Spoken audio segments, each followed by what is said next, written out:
Hello, I'm Jeff Arnett, Master Distiller here at the Jack Daniel Distillery in Lynchburg, Tennessee. And today I'd like to talk to you about the newest whiskey in the Jack Daniel's lineup, which is Jack Daniel's Tennessee Rye. You know, up until now, most of the things that you've seen from Jack Daniel's all share the same grain bill. That 80% corn, 12% malted barley, and 8% rye grain bill has carried us through many different forms of our whiskey over the years. The Tennessee Rye in particular, this is our first new grain bill since Prohibition, so it was a great project to work on.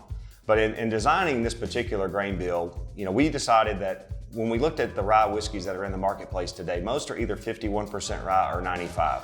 So that I would call that just enough rye to be called rye, or the 95% position, which is what I call monolithic and all in, where rye is the only thing that you'll have in your character because there's not enough room for the other grains to matter at that point.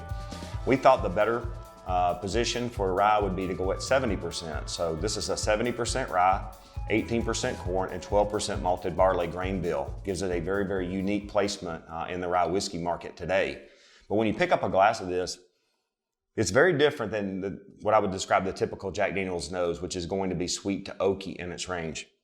This is much more peppery and spicy on the nose, which gives you a little bit of a hint of what it's going to taste like as well. When you taste it,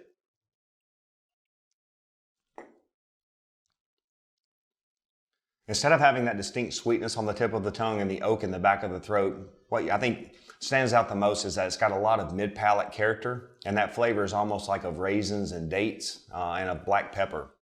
A lot of the ryes that are being consumed today are in cocktails, you know, the Sazeracs, Rye Manhattans, and things of that nature. I think when you're making a whiskey, it's great to design one where they're going to be complementary in cocktails, but more importantly, they need to be settled enough that they can be drunk neat. And I think you can do that with this rye, and I think it makes it somewhat unique in the market today.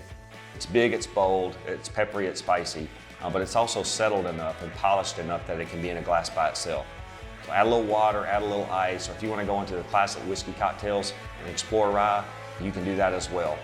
But when it comes to Jack Daniel's, regardless of how you're drinking it, we just ask you to drink responsibly and always enjoy yourself.